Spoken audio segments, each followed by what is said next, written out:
오늘 본문 말씀 예레미야 26장 16절부터 24절을 말씀을 가지고 참 선지자와 거짓 선지자라는 제목으로 하나님의 말씀을 전하겠습니다.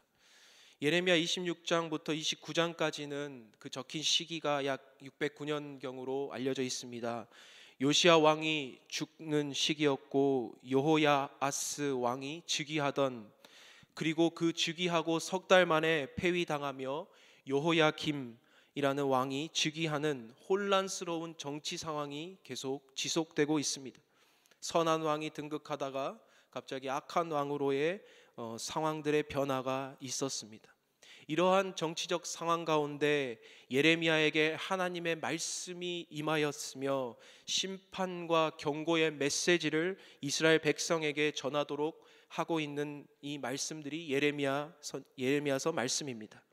요시야 왕 때에 하나님의 언약궤를 찾고 어떻게 보면 새로운 개혁의 운동들을 좀 이렇게 이어져서 하는가 싶었더니 내면의 모습까지는 바꾸지 못하였는지 계속해서 백성들의 삶은 그대로였으며 형식적으로 성전에만 들어오면 구원을 받는다라고 생각하였습니다. 그렇게 생각하는 이 이스라엘 백성에게 하나님께서는 예레미야 선지자를 통하여 지속적인 경고의 말씀을 하고 있다라는 것입니다. 대표적으로 예레미야서 7장 3절 4절 말씀에는 만군의 여호와 이스라엘의 하나님께서 이와 같이 말씀하시되 너희 길과 행위를 바르게 하라. 그리하면 내가 너희로 이곳에 살게 하리라. 너희는 이것이 여호와의 성전이라 여호와의 성전이라 여호와의 성전이라 하는 거짓말을 믿지 말라. 또 9절 10절에는 너희가 도둑질하며 살인하며 간음하며 거짓 맹세하며 바알에게 분향하며 너희가 알지 못하는 다른 신들을 따르면서 내 이름을 일컬음을 받는 이 집에 들어와서 내 앞에 서서 말하기를 우리가 구원을 얻었나이다 하느냐. 이는 이 모든 가증한 일을 행하려 함이로다. 하나님의 회개와 진정한 내면의 개혁을 요구하시는 이 선지자의 외침 속에 이스라엘 백성은 듣지 않았다라고 하는 것이지요. 기득권 종교 지도자들과 이 정치 지도자들, 선지자들, 종교 지도자들이 평안하다라고 말하는 그 메시지 속에 끊임없이 악행과 죄악된 행동들 속에서 그들은 묵고하고 있었습니다.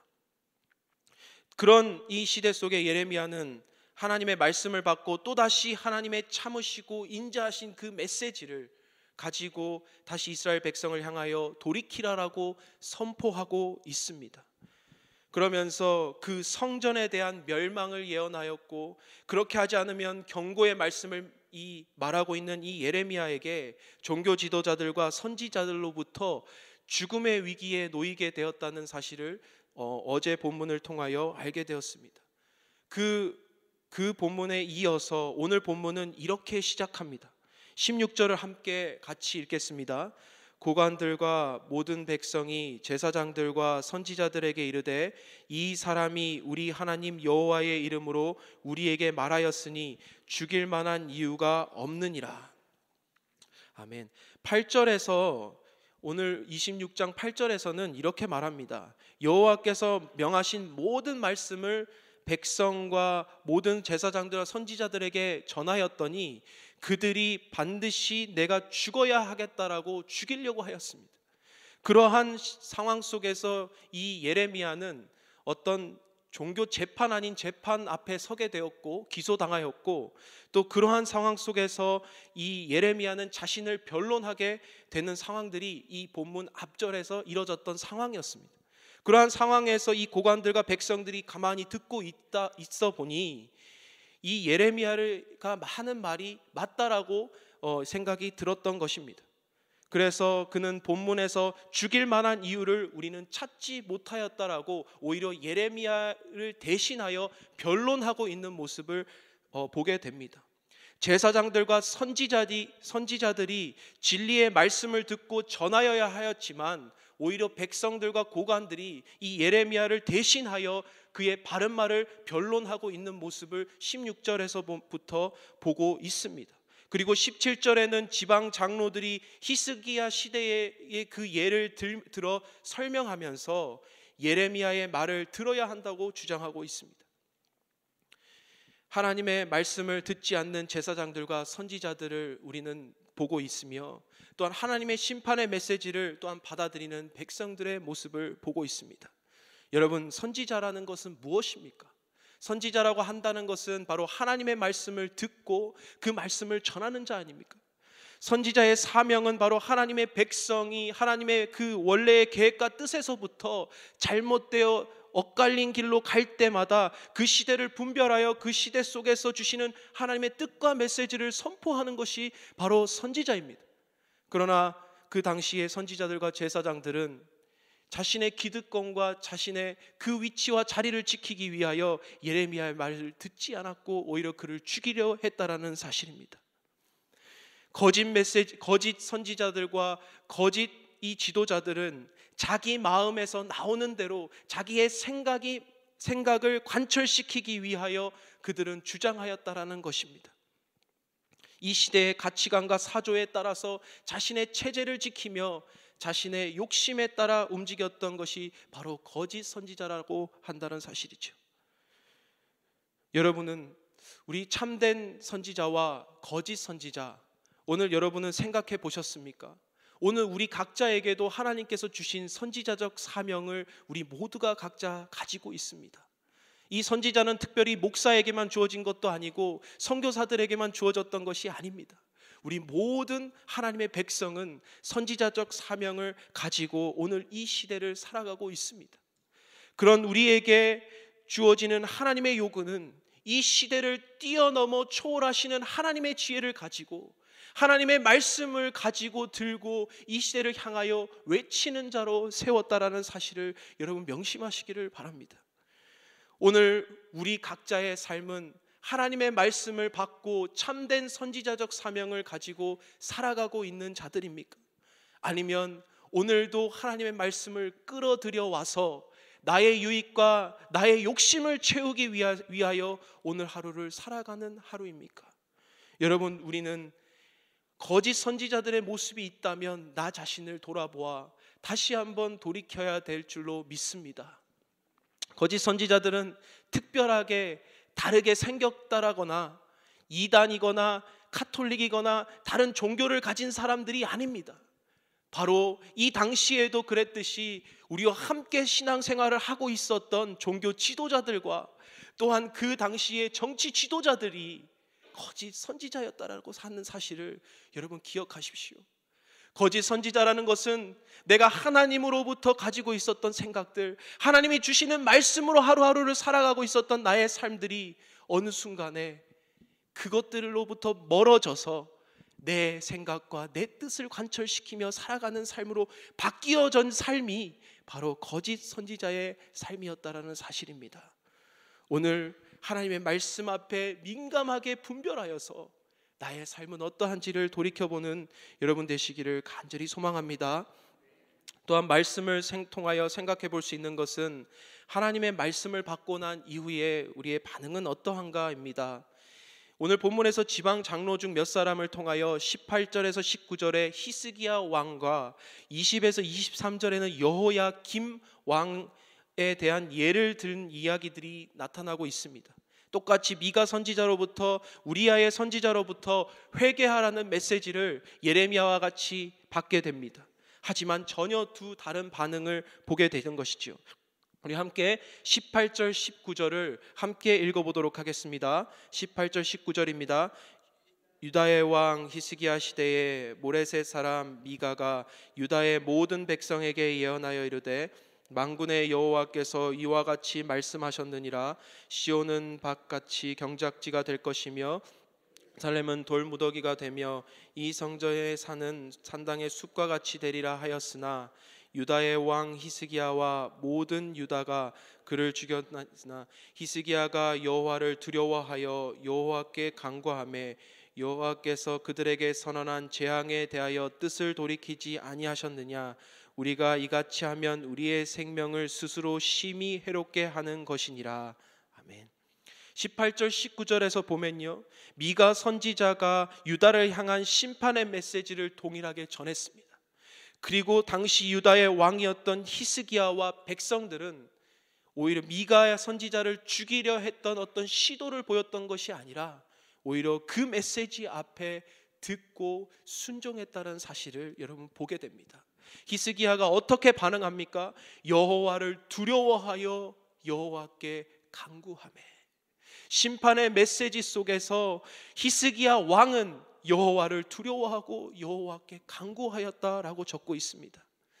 그는 참되신 하나님을 두려워하게 되었고 그 심판의 메시지가 회개하는 기회로 삼았으며 하나님의 긍휼을 입을 수 있는 유일한 기회를 생각해가게 되었다는 사실입니다. 같은 메시지인데도 불구하고 히스기야 왕은 왕권에 있었던 그 왕자의 자리 앞에서 내려와서 그 무시무시한 재앙을 선언하는 그 말씀과 수도가 무너지고 성전이 무너진다는 그 재앙의 메시지 앞에서 그는 하나님 말씀 앞에 엎드려 회개하고 있다는 사실입니다. 긍휼을 구하고 있습니다. 내가 왕이 되고 나서 모든 걸 할 수 있다라고 주장하는 것이 아니라 참되신 하나님, 진정한 왕이신 하나님 앞에 살려달라고 구하고 있다는 사실이죠. 여러분, 똑같은 메시지를 들었지만 히스기야 왕은 전혀 다른 반응으로 하나님 앞에 서게 됩니다. 여러분, 그 다음 20에서 23절을 보면 또 여호야김이라는 왕이 또 등장하는데요, 22절 23절을 한번 같이 읽어보겠습니다. 여호야김이 사람을 애굽으로 보내되 곧 악볼의 아들 엘라단과 몇 사람을 함께 애굽으로 보냈더니 그들이 우리야를 애굽에서 연행하여 여호야김 왕에게로 그를 데려오매 왕이 칼로 그를 죽이고 그의 시체를 평민의 묘지에 던지게 하니라. 아멘. 여호야김은 히스기야와 전혀 반대되는 행동으로 그 선지자를 대합니다. 예레미야와 같이 심판의 말씀을 전한 우리야는 이 우리야를 죽이려고 합니다. 왕은 우리야를 도망친 애굽까지 쫓아가게 하여서 우리야를 잡아와 처형하고 그 처형한 것까지 머물지 않고 그의 시신을 비참하고 잔인하게 처리하게 되었습니다. 이것이 이 여호야김의 신앙입니다. 내가 뭐든지 할 수 있는 것. 참 거짓 선지자가 여기서 구별되는 것 아닙니까? 하나님의 심판의 메시지, 하나님의 참되신 말씀을 전하였더니 이 히스기야 왕은 하나님 앞에 무릎으로 나아갔고 또 여호야김은 하나님의 선지자를 죽이는 모습으로 나아가게 되었습니다. 미가와 우리야 둘 다 하나님의 말씀을 공통적으로 전했습니다. 그러나 한쪽은 회개하였고 한쪽은 스스로 멸망의 길을 걷게 되었다는 사실입니다. 오늘 우리는 히스기야 왕과 같이 하나님 앞에 하나님을 두려워하며 하나님의 말씀을 듣기로 기뻐하고 있으십니까? 아니면 반대로 여호야김과 같이 하나님의 말씀이 들려올 때에 의도적으로 나의 귀를 막고 선지자들을 향하여 그를 죽이려 하는 마음, 그를 비판하는 마음을 가지고 오늘 우리는 살아가고 있습니까? 여러분, 결코 하나님 말씀 앞에 우리가 그 앞에 대적하고 선다면 우리의 영혼은 결코 잘 될 수가 없다라는 사실 기억하시기를 바랍니다. 여러분, 궁극적으로 이러한 종교 지도자들과 선지자들이 장차 오실 그 선지자 예수님, 참되신 선지자 예수 그리스도까지도 십자가에 못 박는 결과까지 나오지 않았습니까? 그 하나님의 메시지를 귀 기울이지 못하고 바로 나의 기득권과 나의 생활과 나의 가정이 중요하였기에 결국 예수님까지 죽여지는 그 모습 우리는 보고 있습니다. 오늘 말씀을 통하여서 두 가지 기억하시기를 바랍니다. 첫째, 우리는 하나님의 말씀을 받고 살아가는 이 시대의 선지자들입니다. 여러분, 예레미야, 미가, 우리야 본문에 등장하는 모든 선지자들은 하나님의 말씀을 받고 그대로 전하였던 자입니다. 포스트 모던이라는 이 시대 속에서, 모두가 옳다라고 주장하는 이 시대 속에서 참되신 가치를 지키고 그 말씀대로 살아가야 할 사명을 지닌 자들, 바로 그리스도인 우리 아닙니까? 오늘 이 시대에 나에게 좋은 말씀, 나에게 필요한 말씀, 내가 가지고 싶은 말씀을 듣고 지키는 것이 아니라 때로는 나에게 아프더라도, 때로는 내가 원하지 않는 심판의 메시지라도 그 메시지를 사모하며 하나님 앞에 진정으로 나아가시는 여러분 되시기를 간절히 소망합니다. 두 번째로는 하나님의 말씀이 전하여졌을 때에 우리는 그 하나님 말씀 앞에 무릎을 꿇어야 합니다. 자꾸만 하나님 말씀 앞에 논리와 과학을 내세웁니다. 우리의 생각과 이성을 내세우며 합리성과 논리성으로 하나님의 말씀을 따지고 갑니다. 편리성으로 우리는 끌고 갑니다. 하지만 사랑의 하나님, 때로는 심판의 하나님, 때로는 전능의 하나님, 그 하나님께서 우리에게 주시는 메시지는 하나님 말씀 앞에 무릎으로 나아가라고 하는 것입니다. 형식적으로 찾고 발견된 그 율법책, 그것을 모시면서 성전에 거하는 것만으로 우리는 구원을 받았다, 우리는 이렇게 오는 것만으로도 구원을 받았다라고 생각하지 마시기를 간절히 바랍니다. 여러분, 끊임없이 우리가 구원받았다라고 이렇게 형식적인 생활만 한다고 하여서 우리가 내면에 진정한 변화가 있었습니까? 여러분, 오늘 이 시간부터 우리의 진정한 내면의 변화를 위하여 계속 기도하며 주님 앞에 무릎 꿇으시는 여러분 되시기를 간절히 소망합니다. 우리가 드리는 이 예배는 하나님 앞에 올려드리고 있습니까? 우리가 드리는 그 헌금과 찬양과 오늘 이 시간 이후에 드리는 그 기도가 하나님 앞에 드리는 기도는 맞습니까? 오늘 우리가 섬기는 우리의 사역들과 우리의 직장 속에서 하나님은 계시고 있습니까? 여러분, 너무나 높고 좋은 이 건물 속에 하나님이 빠졌다면 아무것도 아닌 것입니까? 내가 너무나 높아져 있지는 않습니까? 우리 가정만 중심적으로 생활하고 있지는 않습니까? 하나님이 오늘도 눈물로써 우리에게 요구하시는 것은 무릎으로 나아가는 삶. 그때 그 시기에 가슴을 찢고 나의 가정과 나의 자신을 모두 순교의 제물로 바치면서까지 하나님 앞에 드려졌던 그 삶, 하나님이 오늘 원하지 않으실까요? 여러분, 하나님 말씀 앞에 무릎으로 나아가시는 여러분 되시기를 간절히 소망합니다. 그리고 하나님을 두려워하십시오. 하나님의 그 때가 가까웠고 하나님의 나라가 가까웠으니 회개하라고 하신 예수님의 그 말씀을 오늘도 가슴속에 지니면서 살아가시기를 간절히 소망합니다. 그리고 여러분 외치십시오. 삶의 현장 속에서 회개하라고, 또한 하나님의 나라가 가까웠다고, 그리하여 우리 모두 함께 하나님의 나라에 동참하는 그날까지 기대하며 여러분 나아가시기를 간절히 소망합니다.